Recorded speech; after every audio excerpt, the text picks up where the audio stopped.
us today.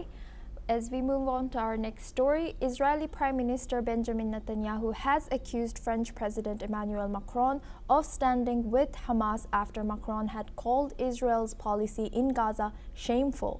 Netanyahu also said that Israel was sticking to its war aims of securing the release of hostages, defeating Hamas, and ensuring that Gaza posed no threat to Israel.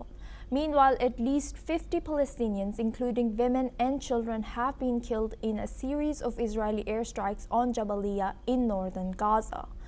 According to a local hospital, the Indonesian hospital reported that homes in Jabalia town and its refugee camp were hit overnight, leaving bodies scattered across the floor. Let's listen in to what two Jabalia residents had to say. مش عارفين شيء، ما شفنا غير الحجار والركام والعجة فوق رؤوسنا، الأطفال بصرخوا، الصغار بصرخوا، الحارة بتصرخ، مش عارفين شيء، طلعنا مفزوعين، مش عارفين وين نروح. ما شفنا إلا هبو نار قوي، خش وطب بدي يقع الردم علينا الحجار.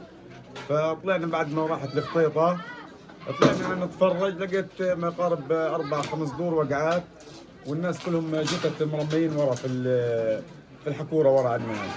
وكان فيها أشلاء كثير ولسه لحتى الآن في ناس تحت الأنقاض هاي. وكانت السيارة مولعة وجيراننا كلهم محروقين الدار اللي المقابل المربع. The Israeli military said it was investigating the reports. It had warned residents in advance to evacuate following rocket attacks into Israel. This came as the UN's humanitarian chief has urged the Security Council to take action to prevent genocide, accusing Israel of imposing inhumane conditions on Gaza's civilians. Israel denied the accusations. He said that the current aid system is being exploited by Hamas across Gaza.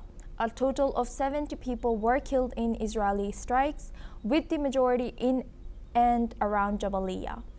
Israel continues its blockade of Gaza. According to Prime Minister Benjamin Netanyahu, Israel is preparing to expand its military offensive.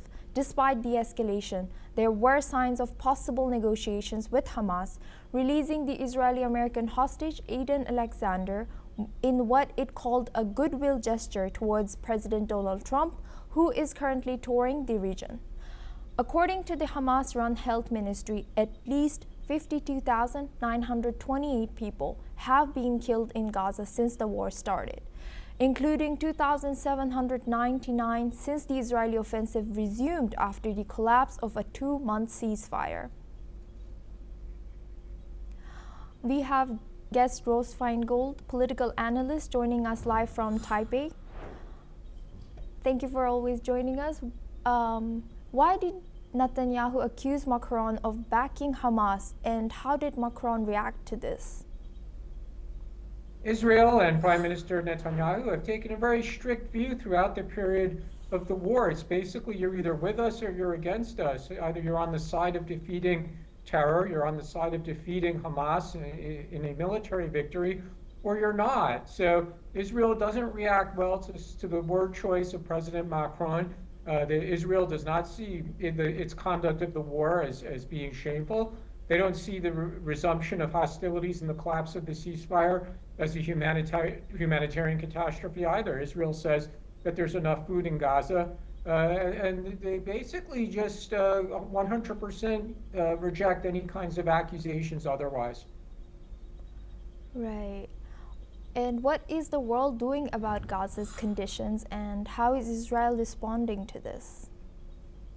That's a really good question. I mean, we see action in international forums against Israel at the UN court, as well as the International Criminal Court, but that doesn't seem to stop Israel or change the way Israel conducts the war. There's criticism from countries around the world, but that also doesn't stop Israel or change the way Israel conducts the war.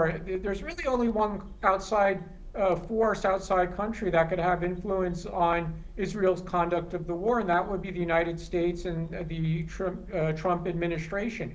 Up to now, generally speaking, Trump has given Netanyahu wide latitude to conduct the war against Hamas in the way that Israel and its political leadership, as well as its military leadership, see fit. And there's some signals in recent days that maybe Trump is becoming unhappy with Netanyahu, but that really hasn't revealed itself publicly to be a public falling out between the two. For now, the United States is still supporting Israel. And how does Israel justify its continued military offensive in Gaza given the high civilian casualties and the humanitarian crisis?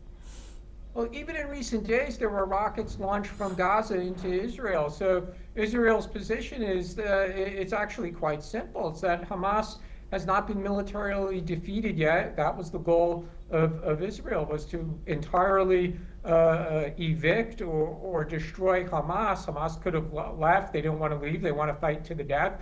Then Israel is going to continue that fight to the death. As long as there is a military capability within Hamas, and there still seems to be, then Israel's view is the war is not over and they're going to continue fighting.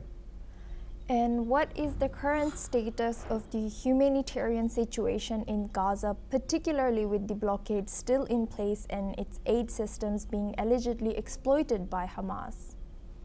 That's right. Israel's position has been that Hamas exploits aid, whether that's food or medical supplies or fuel. It's clear that food stocks are running out, and that's why we do see more movement in recent days, possibly by a US-led effort to bring food in, which the Israeli government and military will not participate in, but they will allow to occur. So it's clear that there is a situation with a lack of food stocks that could turn into a humanitarian disaster, which is why I think we're seeing some movement in recent days to bring food into Gaza.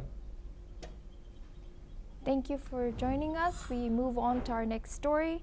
Germany's Chancellor Friedrich Merz has urged the West to stay united on the Ukraine conflict in his